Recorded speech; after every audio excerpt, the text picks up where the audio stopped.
اعوذ باللہ من الشیطان الرجیم بسم اللہ الرحمن الرحیم نحمدہ ونصلی علی رسولہ الکریم اللہم بعد فاعوذ باللہ من الشیطان الرجیم بسم اللہ الرحمن الرحیم الصلاۃ والسلام علیکہ یا سید یا رسول اللہ الصلاۃ والسلام علیکہ یا نبی اللہ۔ دوستو، بزرگوں، عزیزوں، آج ہماری تقریر کا جو موضوع ہے، انسان کے اندر اخلاق کس طرح آ جائے، انسان کے اندر صبر کس طرح آ جائے، تو ہم گفتگو کا آغاز کرتے ہیں پیارے نبی صلی اللہ علیہ وسلم سے۔ نبی صلی اللہ علیہ وسلم نے تمام مخلوق خدا کو انسان کی پیدائش سے لے کر مرنے تک سب کچھ بتا دیا۔ انسان نے زندگی کیسے گزارنی ہے، انسان اس دنیا میں کس مقصد کے لیے آیا، اس کا کیا مقصد تھا، یہاں یہ کیا کرنے آیا، کیا نہیں کرنے آیا، یہ تمام باتیں نبی صلی اللہ علیہ وسلم نے کھول کھول کر بیان کی۔ تو ہم یہاں آج اپنے پیارے پاکستان کی بات کر رہے ہیں۔ تو آپ دیکھیں کہ آج سے 50 سال پہلے یا 70 سال پہلے اور تھوڑے سے پیچھے چلے جائیں، ان لوگوں کا اخلاق کیسا تھا، وہ کتنے بڑے تاجر تھے، وہ کتنے بڑے ذمہ دار تھے، وہ کتنے بڑے ان کے محلات تھے۔ کچھ بھی نہیں تھا، کچھ بھی، چند جو دائیں بائیں کھینچنے والے لوگ تھے ان کے پاس اچھے مکان تھے، بقایا سب لوگوں کے رلے ملے مکان تھے، تو گزارا چل رہا تھا۔ کیا اس وقت مہمان نہیں آتے تھے؟ آتے تھے۔ کیا وہ مہمانوں کی خدمت نہیں کرتے تھے؟ کرتے تھے۔ اور کیا وہ کپڑے نہیں پہنتے تھے؟ پہنتے تھے۔ کیا وہ عورتیں کام نہیں کرتی تھی؟ کرتی تھی، مردوں سے زیادہ کرتی تھی، مردوں کے ساتھ شانہ باشانہ کرتی تھی۔ کیا جو کام آج کل ہو رہے ہیں، کیا آج سے 70 سال پہلے بھی یہ کام ہو رہے تھے؟ نہیں ہو رہے تھے۔ کیا آج ہمارے عالم دین ہیں، یہ میں طنز کی بات نہیں کر رہا ہوں، ہمارا جو موضوع ہے یہ موضوع اتفاق والا ہم نے چنا ہے، ہم کسی فرقے کے خلاف بات نہیں کریں گے، سب فرقے والے ہمارے بھائی ہیں، ہمارا بھی جو تعلق ہے وہ اہل سنت والجماعت سے ہے۔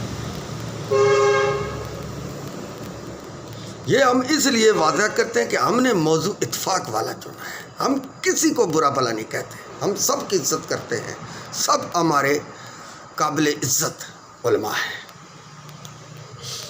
تو اس وقت مسجدیں دیکھے کھلی رہتی تھی، مسجدیں کھلی رہتی تھی۔ کیا اس وقت مسجدوں میں کلائیں، ہر چیز تھی، ہر چیز موجود تھی، لوگ اپنے گھروں کو نہیں سنوارتے تھے لیکن اللہ کے گھر کا خاص خیال رکھتے تھے۔ کوئی یہ نہیں کہتا تھا کہ یار یہ فلانے فرقے کا ہے، اس کے پیچھے نماز نہ پڑھو۔ کم سے کم میری بھی 60 سال عمر ہونے کو ہے، میں نے نہیں سنا، میری بھی 60 سال عمر ہونے کو ہے، مجھے 20 سال یا 25 سال کے میں تھا تو مجھے کسی فرقے کا عذرو ایمان نہیں پتہ تھا، ایک ہی پتہ تھا کہ ہم اہل سنت والجماعت ہیں، باقی کسی کا پتہ نہیں تھا۔ جو بھی ہمارے گاؤں میں مسجد میں آتا تھا وہ رات رہتا تھا، صبح چلا جاتا تھا۔ کوئی نہیں کہتا تھا کہ یار یہ چوری کرے گا، یار یہ مسجد بالکل مسجدیں کھلی رہتی تھی، کوئی چوکیدار نہیں تھا، کوئی دھماکے نہیں تھے، کوئی کچھ نہیں تھا، آزادی تھی۔ ہماری مسجد میں 3 4 5 لوگ بھی آ کر رہتے تھے۔ یہ جو پٹھان ہیں پھیری والے جو کپڑا بیچتے ہیں، کوئی کھلونے بیچتا ہے، کوئی کیا بیچتا ہے، ہمارے پنجابی بھائی بھی کوئی دریاں بیچتا ہے، کوئی مسجد کی پھوڑیں جو ہوتی تھی اس وقت یہ دیتے تھے، مسلے دیتے تھے، ہر چیز بیچتے تھے، وہ بھی مسجد میں قیام کرتے تھے۔ تو کوئی مسجد سے کوئی چیزوں نہیں اٹھاتا تھا، تو وہ اپنی رات گزارتے تھے اور صبح نماز پڑھ کے چلے جاتے تھے۔ ناشتہ بھی ان کو ملتا تھا، ناشتہ کرنے کے بعد وہ اپنے کام پر چلے جاتے تھے۔ یہ ہماری جو مسجدیں تھیں یہ بہت ہی حفاظت والی جگہ ہے۔ اللہ کا جو گھر ہوتا ہے یہ اس میں حفاظت ہوتی ہے، وہاں سکون ہوتا ہے۔ برے سے برا بندہ بھی مسجد میں چلا جاتا تو اس کے جو دشمن ہوتے تھے وہ آتے تھے تو مسجد میں نہیں جاتے تھے، کہتے تھے یار مسجد سے باہر آئے گا تو پھر بات کریں گے، مسجد میں ہم کوئی بات نہیں کر سکتے۔ آج تو ہم مسجدوں میں خون خرابہ کر دیتے ہیں، مارتے ہیں، لڑائی جھگڑے کرتے ہیں، اس وقت یہ کام نہیں تھا۔ تو ہمارے مسجد کے امام جب آتے تھے بچوں کو پڑھاتے تھے، کوئی اس قسم کی وہ بات نہیں کرتے تھے، یہی حکم دیتے تھے یار روزہ رکھو، نماز پڑھو، صدقہ زکوٰۃ دو، اللہ کو یاد کرو، یار جو غریب لوگ ہیں یار ان کی بھی مدد کرو، یہی باتیں وہ بتاتے رہتے تھے، کسی مسئلے کی وہ بات نہیں کرتے تھے۔ تو جب وہ گاؤں سے جاتے تھے تو ہم ذرا اپنے پر چھنٹتے تھے، یار آج مسجد چلے گئے ہیں، آج ہمیں کوئی روکنے ٹوکنے والا نہیں ہے۔ تو ہم یہ ہمارے علاقے میں پانی وغیرہ زیادہ کھلی مقدار میں ہوتا ہے، کس وغیرہ ہیں، نالے وغیرہ ہیں، تو وہاں ٹنے ڈاویں بہت ہوتی ہیں۔ ہمارا پتن بھی ایک تھا، بہت جو ہے نا وہ ڈنگائی میں ہوتا تھا اس کا پانی، تو 2 ٹالی کے درخت تھے، ہم اس پر چھالے لگاتے تھے پانی میں۔ تو جب ہمیں پتہ چل جائے کہ امام صاحب آ گئے تو ہم جلدی سے وہاں سے نکل جاتے تھے۔ نماز کا اگر ٹائم ہو تو امام مسجد سے پوچھنے سے پہلے ہم مسجد میں چلے جاتے تھے کہ یار وہ آ گئے تو وہ تو پوچھیں گے بھائی فلانا آدمی کیوں نہیں آیا مسجد میں، کیا وجہ ہے، بیمار ہے یا کرے کام کو چلا گیا ہے، کدھر گیا ہے۔ وہ ہر آدمی کا جس ٹائم بھی نماز سے فارغ ہوتے تو پوچھتے یار فلانا آدمی نہیں آیا، کیا وجہ ہے۔ آج ذرا دیکھ لیں ہمارے علماء کتنا پوچھتے ہیں، محلے والے ہوں، گاؤں والے ہوں، شہر والے ہوں، ضلع والے ہوں، صوبے والے ہوں، کوئی پوچھتے ہیں؟ نہیں پوچھتے۔ کسی نے نماز پڑھی ہے یا نہیں پڑھی ہے، تو وہ پوچھتے رہتے تھے کہ یار یہ آدمی کیوں نہیں آیا نماز کے لیے، کیا وجہ ہے۔ تو کوئی کہتا ہے جی بیمار ہے، تو پھر چلے جاتے، نماز سے فارغ ہو کر چلے جاتے، اسے بیمار پرسی کرتے، تو کہتے یار اللہ تجھے صحت دے، تو دعا بھی کرتے۔ آج ذرا دیکھ لو کہ مسجدوں میں بات کرتے ہوئے مسلک کو بیچ میں لے آتے ہیں، بات کرتے مسلکوں کو بیچ میں لے آتے ہیں، یار فلانا مسلک یہ کر رہا ہے، یار فلانا مسلک یہ کر رہا ہے، یار فلانا مسلک یہ کر رہا ہے۔ یار خود تو اپنے گلمان میں دیکھو کہ تم کیا کر رہے ہو۔ ہم دوسروں پر جو چکڑ اچھالتے ہیں تو ہمیں خود دیکھنا چاہیے کہ ہم کیا کر رہے ہیں۔ ہم کدھر جا رہے ہیں؟ تو آج ہمارے جو مسجدوں میں علماء ہیں وہ کسی ختم ہو تو چلے جاتے ہیں، کوئی نیاز پنڈارا ہو تو چلے جاتے ہیں، ورنہ کسی کے گھر نہیں جاتے، یار تو نماز کے لیے کیوں نہیں آیا؟ یار یہ جو پڑھے لکھے علم والے لوگ ہوں گے ان سے قیامت والے دن پوچھا جائے گا کہ آپ کیوں نہیں ان لوگوں کو راہ راست پر لاتے رہے، خود تم نماز پڑھتے رہے اور تمہارے بہن بھائی جو ہے وہ بغیر نماز کے سوتے رہے، تو کیا ہوگا اس وقت؟ ہم کیا جواب دیں گے اللہ رب العزت کو کہ ہم لوگوں کو کہتے رہے؟ نبی صلی اللہ علیہ وسلم تمام عمر اللہ کی توحید بیان کرتے رہے، اللہ کے حکام لوگوں کو بتاتے رہے، لوگوں کو نصیحت فرماتے رہے، اور کتنا بگڑا ہوا زمانہ تھا، کتنا جاہلیت کا زمانہ تھا، جس دور میں ہمارے پیارے نبی صلی اللہ علیہ وسلم اللہ رب العزت نے رسول بنا کر بھیجے، تو انہوں نے محنت کی، سخت محنت کی، لوگوں نے پتھر بھی مارے، تو پھر بھی اللہ رب العزت کی توحید بیان کرتے رہے، اللہ کے حکام بتاتے رہے۔ آج ہم ان کی امت اس مسئلے سے پیچھے ہٹ گئی،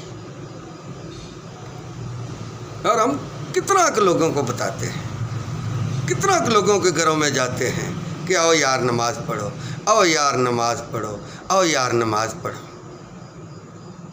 اگر کوئی بھول چوک کے چلا ہی جاتا ہے وہ کہتے ہیں یار کدھر آیا تو تو کبھی آیا ہی نہیں، یار بڑی گل ہے، بڑی بات ہے، تو اس کی تلاداری آ جاتی ہے۔ نماز آتی ہے تمہیں؟ نہیں آتی۔ اور یار تم نے کوئی سکھائی ہوئی ہے کسی کو نماز جو اس کو نہیں آتی؟ اب تو بس نماز پڑھاتے ہیں اور نماز کے بعد سو جاتے ہیں۔ یہ میں نہیں کہہ رہا کہ سارے ایسے کرتے ہیں، اکثر ہمارے علماء ایسے ہی کرتے ہیں، نماز پڑھائی، جمعہ پڑھایا، جو اس میں تقریر ہوئی کی، اور اس کے بعد جا کے سو گیا۔ یہ ہمارے پیارے علماء پر یہ ذمہ داری آتا ہے، ان کے کندھوں پر یہ ذمہ داری ہے کہ آپ لوگوں کو دین سکھاؤ، یاد دہانی کراؤ اللہ اور اللہ کے رسول کی کہ ہم نے مرنا ہے، ہم نے ادھر نہیں رہنا ہے۔ یہ لوگوں کو باتیں بتانی پڑتی ہیں۔ آج ذرا دیکھیں کون شخص ہے جس کے پاس اپنے مکان نہیں ہے؟ چند لوگ ہوں گے، کروڑوں ہوں گے جن کے اپنے مکان نہیں ہیں، مگر کرائے پر رہتے ہیں، مکان سے خالی نہیں رہتے۔ تو اس وقت دیکھیں لوگوں کی کیا آمدن تھی آج سے 70 سال پہلے، لیکن باقاعدگی سے نماز پڑھتے تھے، باقاعدگی سے چندے بھی درسوں کے دیتے تھے، ہر چیز کرتے تھے۔ تو اتنا شور شرابہ نہیں تھا جتنا آج ہم نے ڈالا ہوا ہے۔ ایک دوسرے پر چکڑ اچھال رہے ہیں، ایک دوسرے پر چکڑ اچھال رہے ہیں۔ آگے جو آج سے 70 سال پہلے ہمارے علماء دین تھے، وہ کسی پر اگر کوئی بات کرتے تو بڑے دلیل سے، بڑے اخلاق سے، بڑے پیار سے بات کرتے، اگلا بات سنتا تو سمجھ جاتا کہ یار یہ میں غلطی کر رہا ہوں، اس لیے عالم دین نے یہ مجھے کہا ہے، مجھے یہ غلطی نکالنی چاہیے۔ یار فرقوں کا کوئی مسئلہ نہیں ہے، ہم نے تو تفرقہ لگایا ہوا ہے، تو فرقوں کا قصور نہیں ہے، تو فرقہ تھوڑی کہتا ہے کہ تم یہ غلط کام کرو، تو فرقہ تو نہیں کہتا، مسلک تو نہیں کہتے کہ یہ تم غلط کام کرو، غلط تقریر کرو، لوگوں پر چکڑ اچھالو مشہور ہونے کے لیے، نہ، یہ ہم خود کر رہے ہیں۔ ہم نے دین کو روٹی رزق سمجھ رکھا ہے، حالانکہ ہم دین اس لیے سیکھتے ہیں، اللہ اور اللہ کے رسول کی باتیں اس لیے لوگوں کو بیان کرتے ہیں کہ ہمیں یہ حکم دیا تھا نبی صلی اللہ علیہ وسلم نے کہ اللہ کا پیغام لوگوں تک پہنچاؤ، لوگوں کو راہ راست پر لانا یہ تمہارے پر فرض عائد ہوتا ہے۔ نبی صلی اللہ علیہ وسلم ہم سے بچھڑ گئے تو صحابہ پر یہ ذمہ داری عائد ہوگی۔ صحابہ جب ہم سے بچھڑ گئے تو پھر تبعین پر یہ ذمہ داری آ گئی۔ جب تبعین ہم سے بچھڑ گئے تو پھر اس امت کے عالموں پر ذمہ داری آ گئی۔ ہم کیسی ذمہ داری نبھا رہے ہیں یہ ہمیں سوچنا چاہیے، پرکھنا چاہیے، سمجھنا چاہیے۔ کیا اللہ اور اللہ کے احکام ہم پورے لوگوں کے آگے بیان کر رہے ہیں؟ صحیح بیان کر رہے ہیں؟ سیدھے بیان کر رہے ہیں؟ کیا کر رہے ہیں؟ ہمیں تو نبی صلی اللہ علیہ وسلم نے فرمایا تھا کہ مسلمان مسلمان کا بھائی ہے، مسلمان مسلمان کی مدد کرتا ہے۔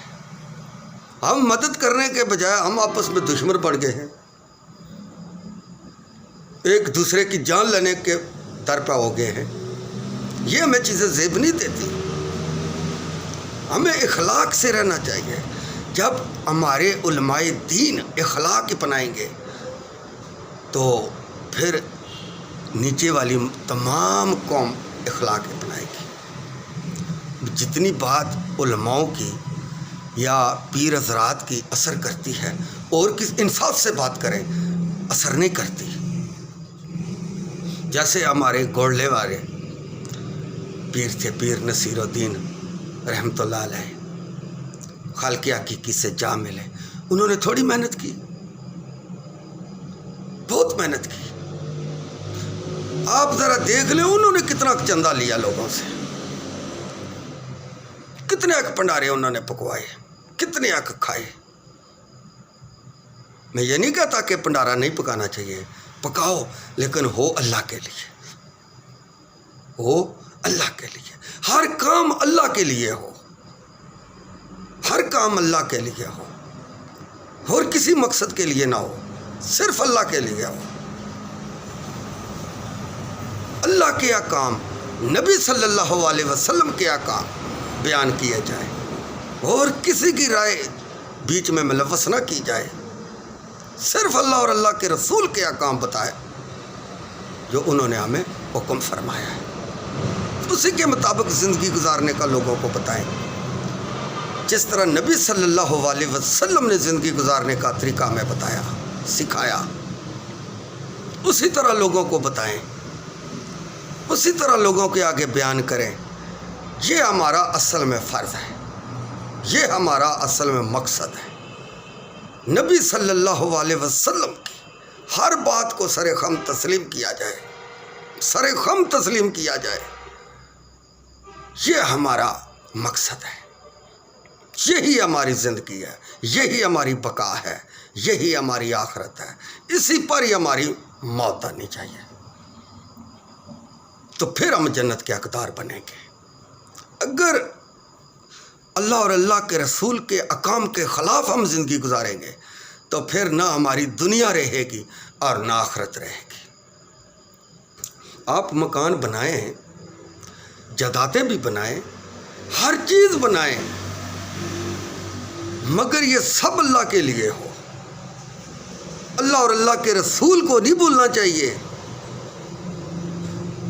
بڑی بڑی جائیدادیں مت بناؤ، شاید تم انہی کے ہو کر رہ جاؤ، پھر تمہیں اللہ اور اللہ کے رسول کی یاد سے، اللہ کی یاد سے تم غافل نہ ہو جاؤ۔ اللہ اور اللہ کے رسول کے احکام کے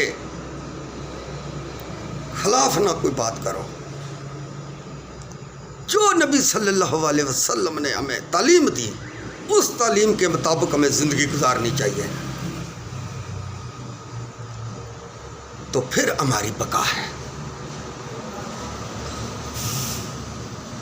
ہمارا تو مقصد بن گیا بلڈنگیں بنانا، جداتیں بنانا، پیسہ اکٹھا کرنا، مال ہڑپ کرنے، یہ ہمارا مقصد بن گیا ہے۔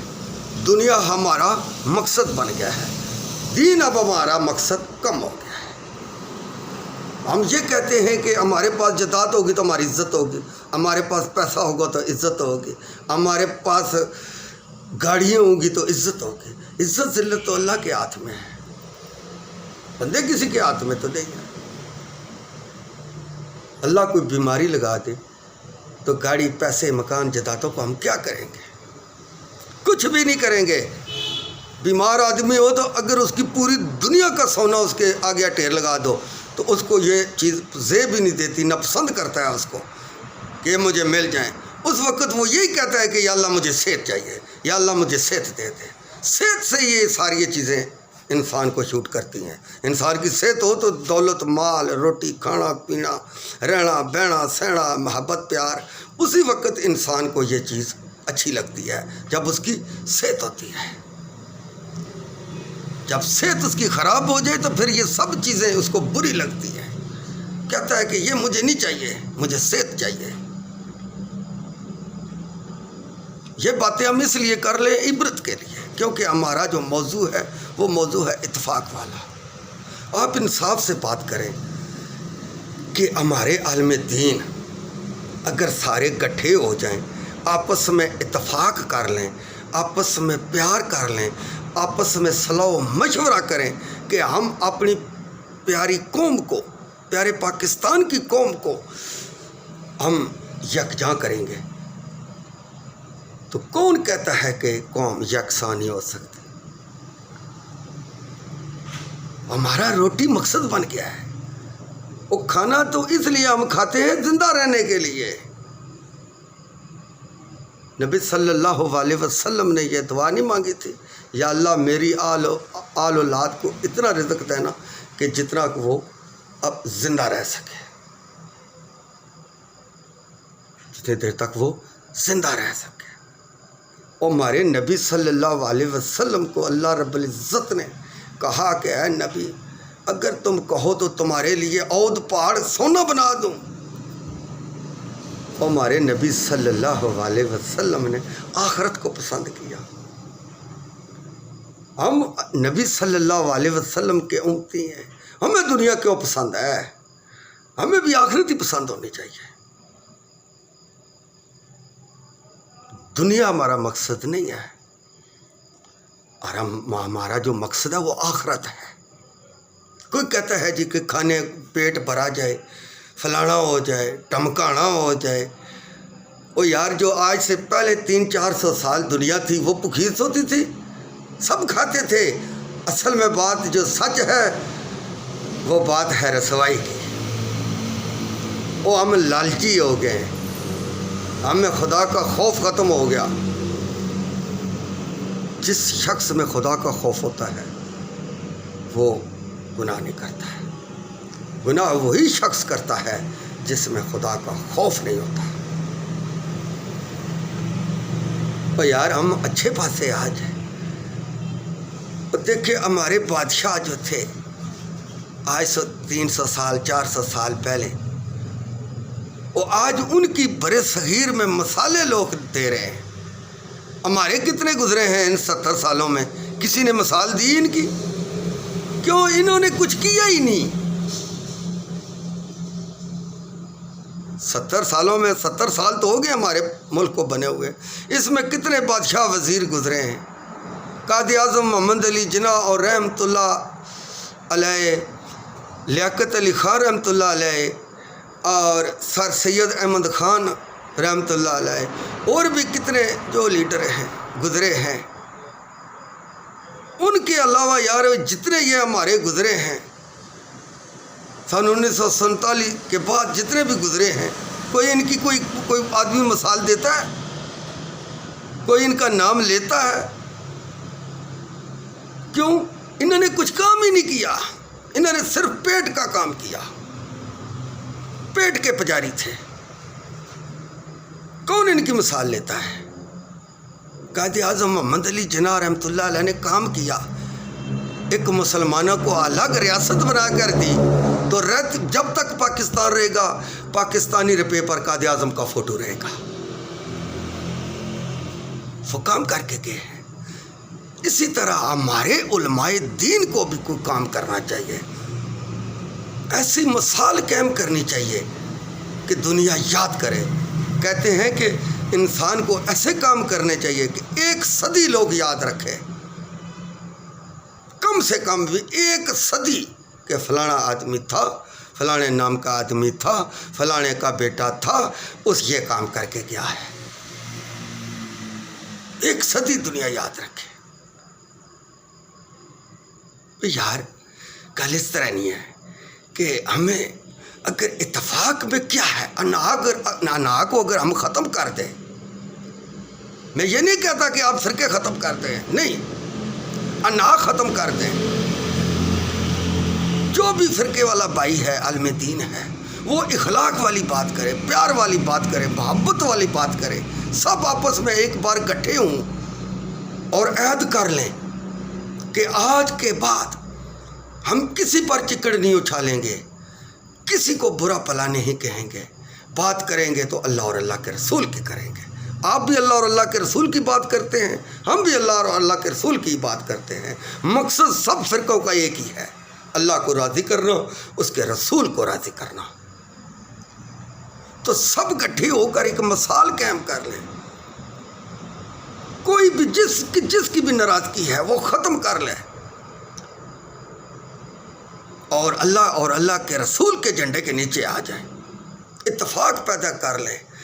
جو بھی کام کرنا ہے وہ اللہ کے لیے کرنا ہے، جو بھی کام کرنا ہے وہ اللہ کی رضا کے لیے کرنا ہے۔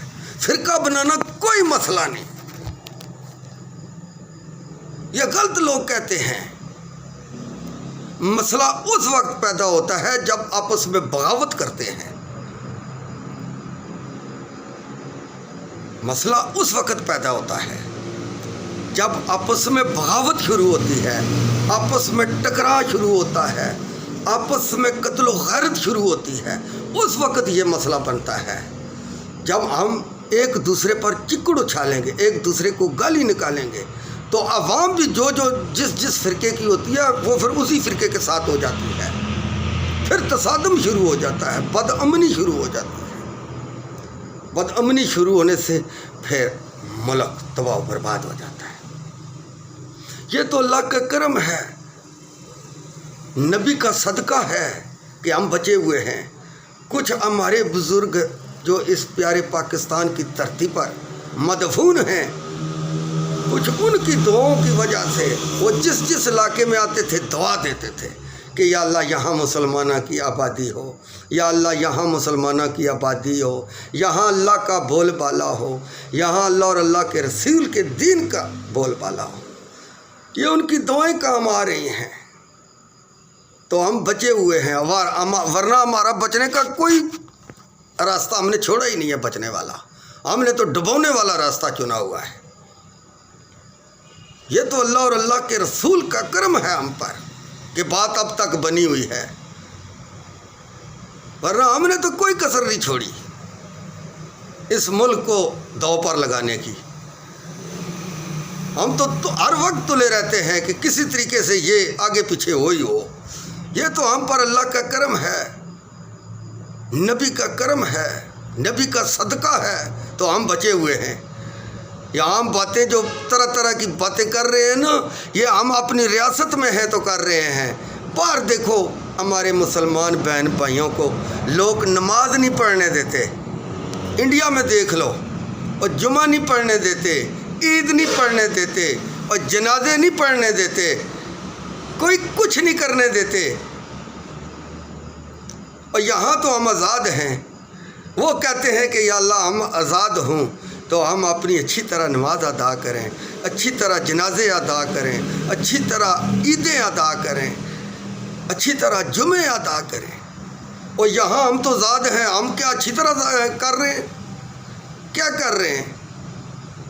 لوگوں کو بانٹ رہے ہیں، لوگوں کو لڑا پڑا رہے ہیں، جوشیلی تقریریں کر کے قوم کو تقسیم کر رہے ہیں۔ اور یار آزادی ہے ہمیں، آزادی کا کشمیر سے پوچھو، فلسطین سے پوچھو، کابل سے پوچھو، عراق سے پوچھو، شام سے پوچھو، جہاں جہاں ہمارے مسلمان بہن بھائی ان لوگوں بدھ مذہبوں کے آگے پھنسے ہوئے ہیں اور نماز نہیں پڑھنے دیتے، کچھ نہیں کرنے دیتے، وہ ہم تو آزاد ہیں، ہمیں تو کوئی روکنے ٹوکنے والا نہیں ہے، ہم اس میں کیوں نہیں دین عام کر سکتے، کیوں نہیں لوگوں کو سمجھا سکتے؟ کیونکہ ہم خود نہیں سمجھنا چاہتے۔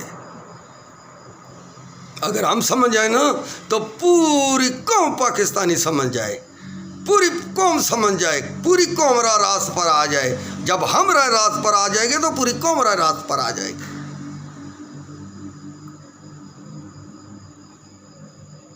اب دیکھو کتنی کتنی سونی مسجدیں ہماری بنی ہوئی ہیں، تو بندہ کوئی نہیں چاہتا،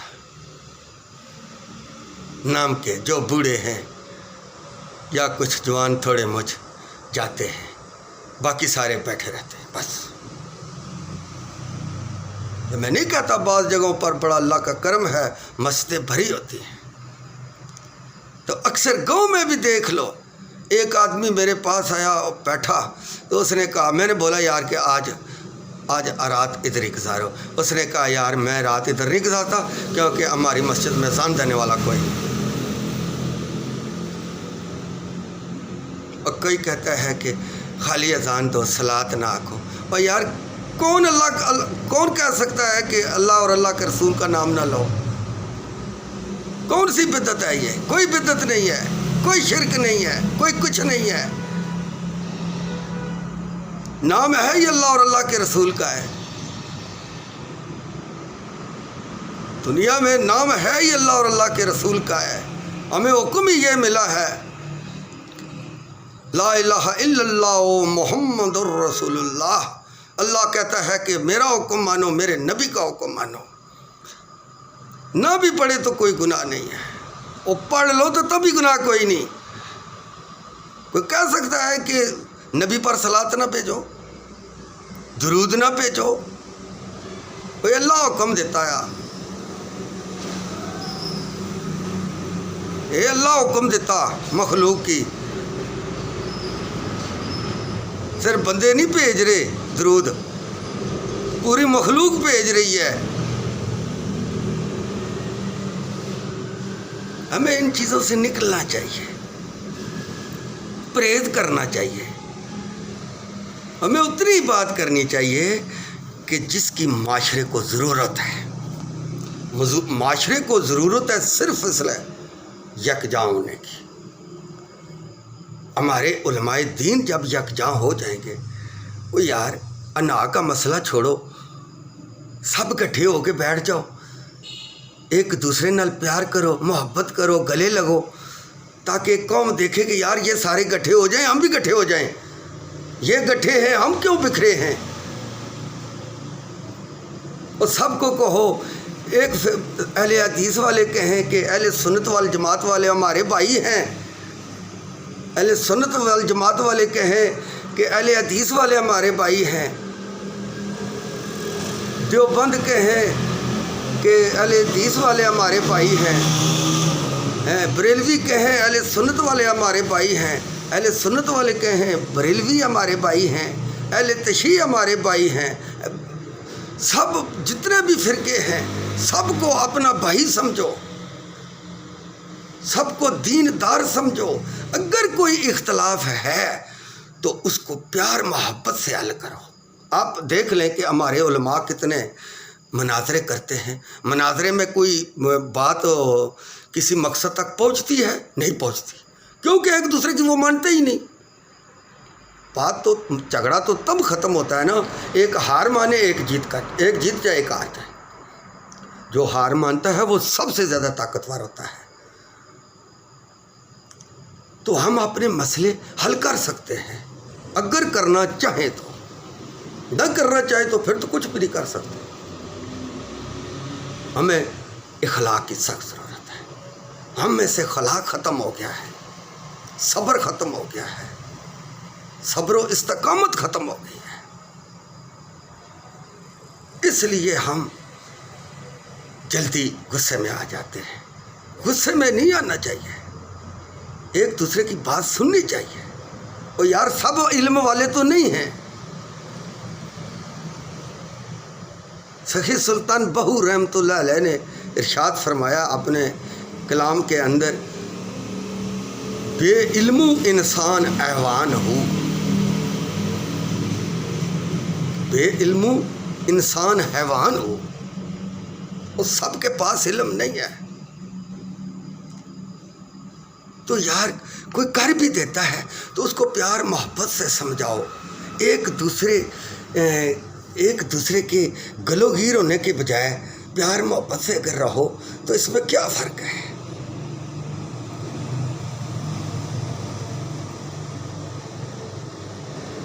اول ہمن ثناء الہی، جو مالک ہر دا اس دا نام جتارن والا، ہر میدان نہ ہردا، واہ کریم امت دے والی، مہر شفاعت یو کر دے،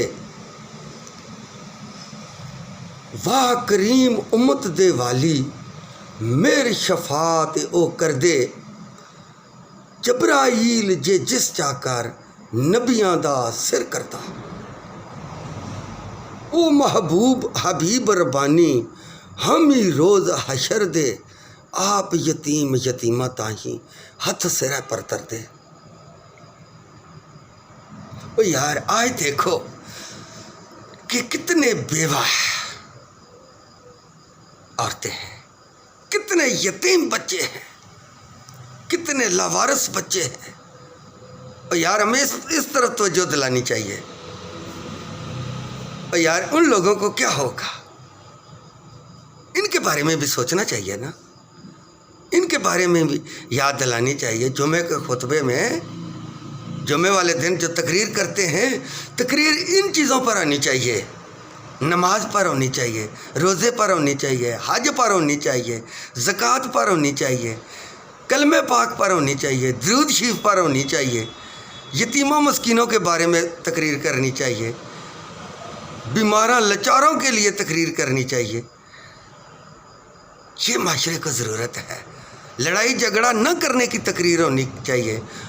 یہ بھی کبھی کسی علماء نے کہا ہے کہ یار ہم جتنے بھی مسلک ہیں سب اکٹھے ہو جائیں، ہم جب بھی بات کرتے ہیں تو مخالفت کی کرتے ہیں، مخالفت برائے مخالفت۔ جیسے ہمارے جیلم والے بھائی شروع ہوئے ہیں، علی مرزا، ادھر مفتی مسعود حافظہ اللہ تعالیٰ ایک دوسرے پر پلٹوار کر رہے ہیں، اور بھی کئی علماء پلٹوار کر رہے ہیں، وہ ان پر پلٹوار کر رہا ہے، وہ ان پر پلٹوار کر رہے ہیں۔ تو کیا ہوتا ہے، اس سے اختلاف بدتا ہے، کٹتا نہیں۔ لڑائی کو فساد کو جتنا کٹاؤ گے اتنا کٹے گی، جتنا بداؤ گی اتنے بدے گی، نیکی جتنی کرو گے اتنی وسیع ہوگی، برائی کو جتنا روکو گے اتنی رکے گی، نیکی جتنی پھیلاؤ گے اتنی پھلے گی، اور برائی جتنی روکو گے اتنی رکے گی۔ ہمیں برائی روکنی چاہیے، اچھائی پھیلانی چاہیے، برائی روکنی چاہیے۔ بیہودہ بولنے سے کچھ حاصل نہیں ہوتا، نقصان ہوتا ہے۔ جلد باز جو ہوتا ہے اس کے لیے موت ہوتی ہے، اور جو صبر کرتا ہے صبر میں زندگی ہے۔ جلد بازی میں موت ہے، صبر میں زندگی ہے۔ ہمیں یہ اتفاق کر لینا چاہیے کہ ہم اللہ اور اللہ کے رسول کے احکام کے مطابق زندگی گزاریں گے۔ یہی ہماری آخرت ہے، یہی ہماری زندگی ہے، اسی پر ہماری موت آنی چاہیے۔